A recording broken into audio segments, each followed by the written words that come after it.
Primeiramente, bom dia. Antes de iniciar falar sobre o caso, queria destacar a atuação dos policiais que atenderam a ocorrência, diligenciaram rapidamente e já conseguiram alguns elementos ali que foram essenciais para o desfecho até esse momento do caso. Destaca também a atuação dos demais policiais. É um caso bastante complexo que está demandando vários setores aqui da 20ª SDP de Toledo, homicídios, GDE, pessoal do Núcleo de Inteligência, Cartório Central, enfim, quase todos os setores da delegacia empregados nesse caso. Com relação ao caso em si, no dia 1º de março, a gente tomou conhecimento do desaparecimento de uma pessoa. Alguns funcionários da empresa em que ele trabalhava relataram o desaparecimento dele, a ausência do emprego, e já informaram que tinham sido apresentados alguns atestados médicos pela sua companheira. Os próprios funcionários fizeram algumas diligências e constataram que esses documentos poderiam ser falsos, o que posteriormente foi comprovado. Com essas informações, os policiais foram a campo e a gente já conseguiu um pedido de busca na casa do casal. Conseguimos alguns elementos de prova na casa, já inicialmente, e começamos a entrevistar a investigada, que a princípio ela não era suspeita, né? A gente queria entender como teria sido esse caso. Porém, já no início ali da entrevista, ela apresentou várias versões contraditórias. Pela própria empresa, ela afirmou inicialmente que ele estava doente, a vítima estava doente, portanto não pôde comparecer ao trabalho. Quando instada a apresentar os originais dos documentos, ela não o fazia, né? Chegou a apresentar um novo documento por meio da internet e, quando também instada a dizer onde é que o desaparecido estava, ela sempre inventava uma nova versão dos fatos. E nisso, ao final, já ali cercada, né, pela pressão da empresa, ela passou a dizer que esse desaparecido tinha ido para Paraíba, local de origem da vítima. Porém, a família da vítima já estava entrando em contato com a empresa e, trocando informações, o pessoal também já estava desconfiado, porque ele não tinha ido a Paraíba e também, apesar de se comunicar com a família, havia um padrão de conversa diferente, né? Ele sempre conversava por meio de videochamadas e a família queria vê-lo, porém, ele sempre inventava uma desculpa, ou ela, dizendo que ele estava acamado, não podia falar, ou ela estava muito ocupada e não poderia fazer a videochamada. E, diante dessas informações, a família também começou a achar estranho isso. Durante as primeiras entrevistas, né, ela, com essas mudanças de versões sobre os fatos, ela chegou a dizer que ele tinha desaparecido com uma pessoa, tinha ido embora com uma mulher, e, portanto, eles tinham brigado e ela teria pedido para ele sair de casa. Com essas informações, ela não conseguiu justificar os atestados. A gente começou a questionar ela por que, já que ele teria saído de casa, por que ela apresentou alguns atestados. E ela não conseguia trazer uma justificativa plausível para esses fatos. Diante disso, né, com essa tumultuação da investigação, a apresentação de documentos falsos e várias versões contraditórias, a Polícia Civil acabou pedindo a prisão temporária dela, né? E aí, já presa, ela passou a confessar alguns fatos, entre eles essa questão dos atestados médicos. Porém, né, essa versão de que a vítima teria ido embora e uma outra pessoa, ela não bateu, porque a gente já tinha conseguido alguns elementos no imóvel do casal, como o carro da vítima, que ainda estava na residência, não tinha sido levado, algumas roupas novas, ainda com etiqueta, tênis novo, algumas peças de carro novas que a vítima tinha comprado. Portanto, essa versão final dela acerca dos fatos não batia.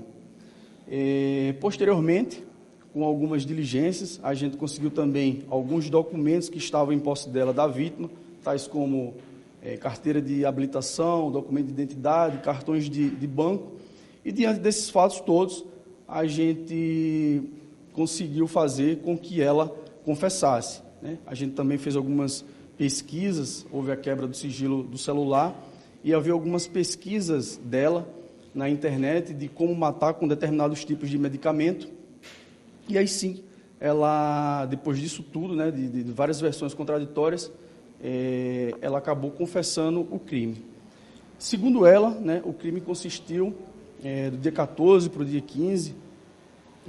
Segundo ela, a vítima passou a ingerir bebida alcoólica e, diante disso, ela botou alguns medicamentos na sua bebida, cerca de 4 comprimidos de clonazepam. Posteriormente, a vítima se sentiu mal, pediu ajuda, falou que estava passando mal, e ela chegou, inclusive, a ligar para o SAMU, porém desligou o telefone e não deu continuidade à ligação. Posteriormente, ela, segundo ela, botou mais alguns medicamentos com o mesmo princípio ativo e pela manhã saiu para trabalhar. No retorno de meio-dia do trabalho, ela já verificou que o pulso da vítima estava fraco. Foi para o trabalho novamente e no retorno, no final da tarde, ela já constatou o óbito da vítima.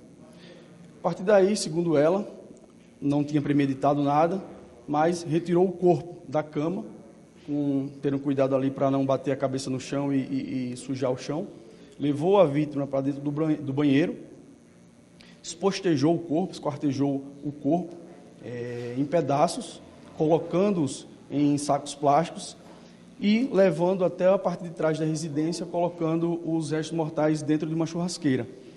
Ela falou que já tinha algumas toras de madeira ali, que teria sido cortada uma árvore na residência, uma residência bastante grande, com várias árvores, e preparou a churrasqueira com bastante lenha, deu início ali ao fogo e foi retirando as partes do corpo, levando até a parte de trás em sacos plásticos, para não melar a casa, a residência, e jogando na churrasqueira.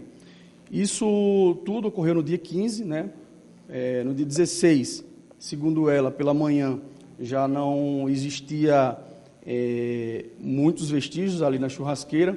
Ela foi alimentando ali durante a noite com lençóis que estavam sujos, sacos plásticos, e entre outras coisas. E já no final ali tinha alguns restos ali de ossada, arcada dentária, segundo ela.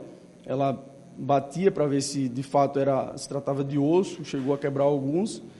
E dali então ela seguiu a vida normal, né? Foi trabalhar, começou a se passar pela vítima, né? Utilizando-se do celular dela, para que não levantasse suspeita acerca do desaparecimento.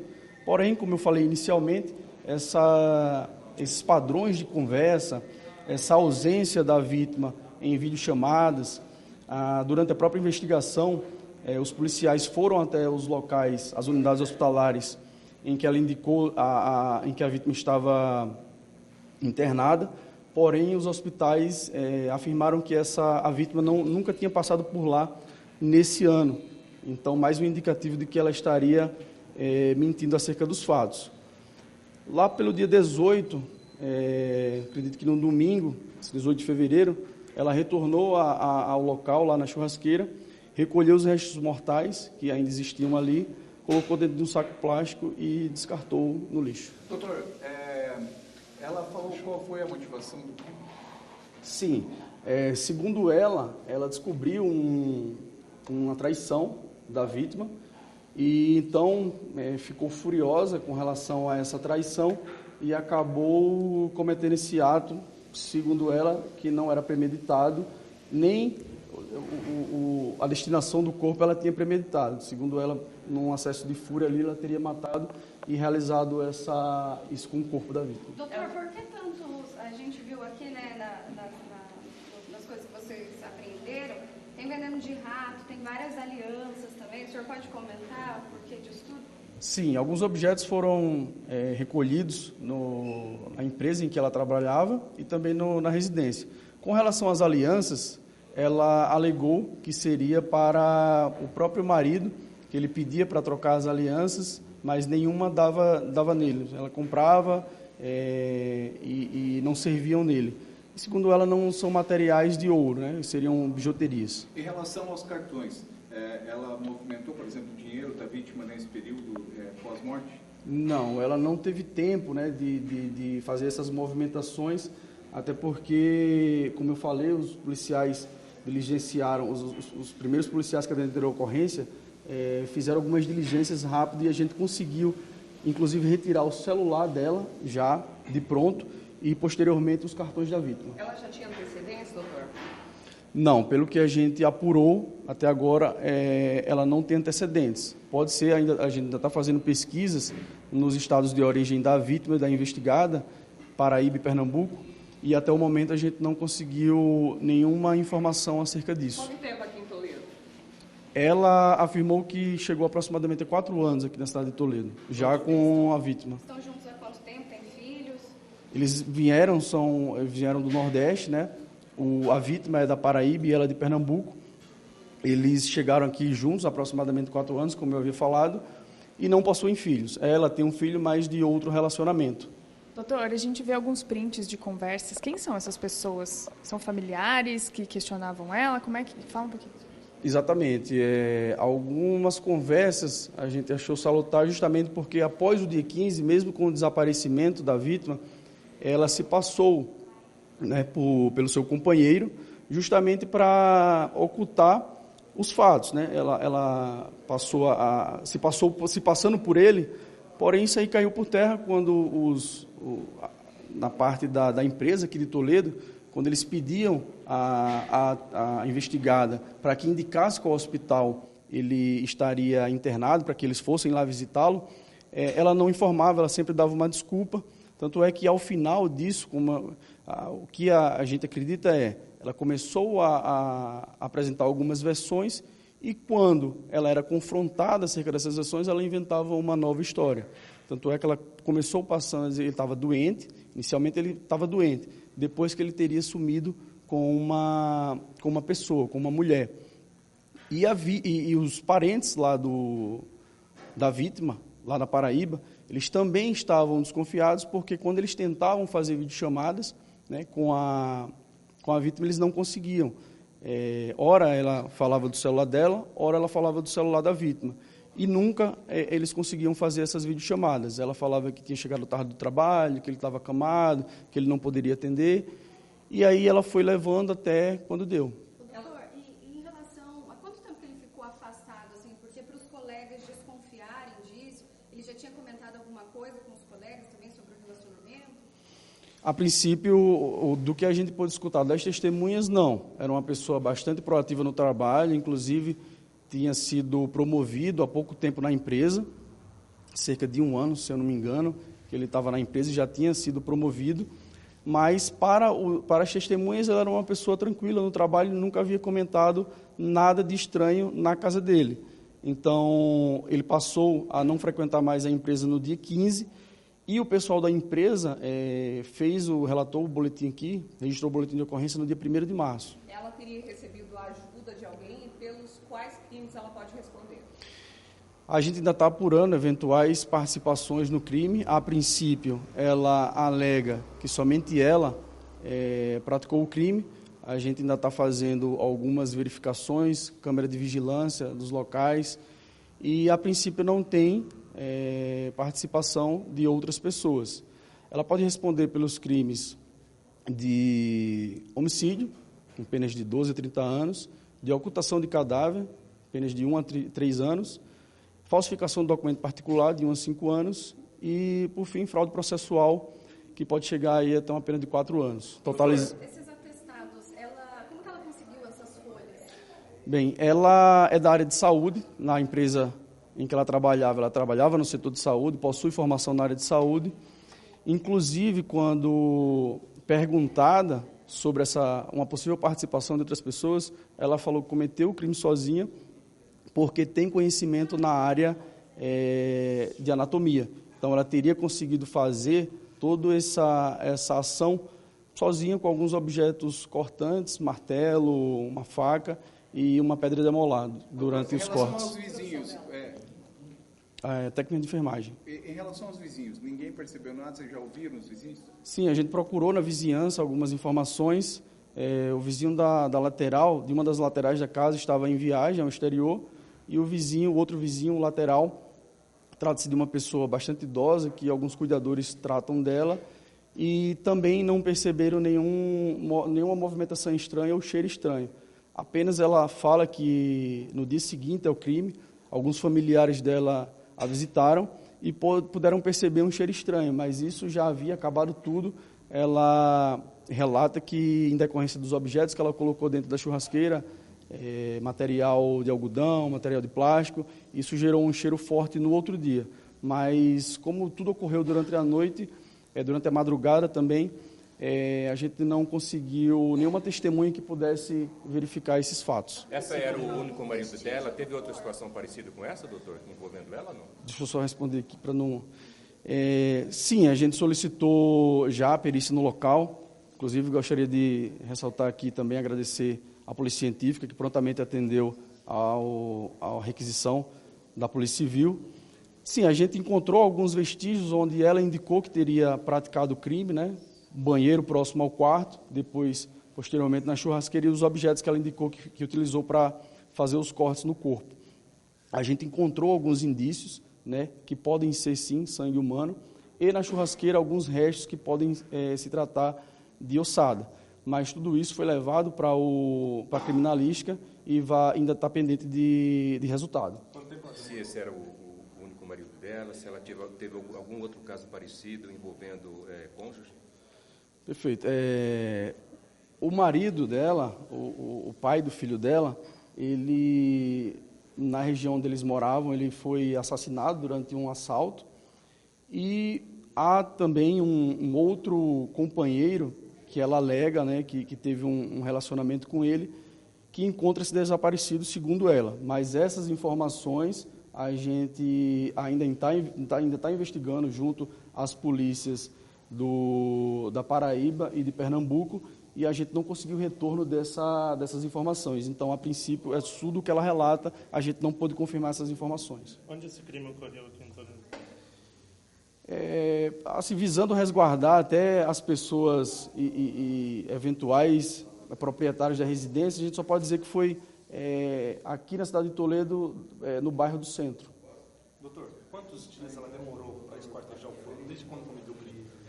Olha, o que ela alega é que esses fatos de dopar dele tomar, ingerir os medicamentos, foi do dia 14 para o dia 15. Ele passou o dia 15 acamado e chegou a falecer quando ela retornou do trabalho no próprio dia 15, e esses fatos teriam ocorrido durante a noite, questão de esquartejar o corpo e levar até a churrasqueira. E durante toda a noite houve o processo de queima do corpo. Por volta da manhã, segundo ela tinha que dormir porque teria que trabalhar no outro dia, e pela manhã ela foi até a churrasqueira visualizar se ainda tinha alguma coisa. O fogo já não havia e existiam alguns pedaços ainda do corpo se tratando de ossos. Quando ela descartou esses ossos? A dele, eu não sei precisar qual era a função que ele exercia nessa empresa. Acredito que porque ele chegou a exercer um cargo no almoxarifado, posteriormente, me parece com a promoção, ele foi a motorista. Doutor, o senhor falou que foi colocado os ossos dentro de um saco de lixo e tal. E posteriormente aconteceu o quê? Vocês conseguiram encontrar esses ossos? Algum vestígio a mais a Polícia Civil tem em poder? Como eu falei anteriormente, isso ocorreu por volta do dia 18 de fevereiro. Os fatos ocorreram do dia 15 para o dia 16. E essa questão dela ter levado os restos mortais no dia 18, recolhido da churrasqueira, lavado a churrasqueira e ter descartado em um saco de lixo, aconteceu no dia 18 de fevereiro. Portanto, o lapso temporal entre os fatos e o registro da ocorrência, que foi no dia 1º de março, quando os funcionários da empresa em que a vítima trabalhava vieram até a delegacia, foi muito grande. E os vestígios que a gente pôde apurar na residência foi através de uma busca. Esses elementos ainda estão sendo investigados, o próprio celular da vítima e da investigada, bem como os restos mortais, possíveis restos mortais que a Polícia Científica recolheu e encontra-se em análise nesse momento.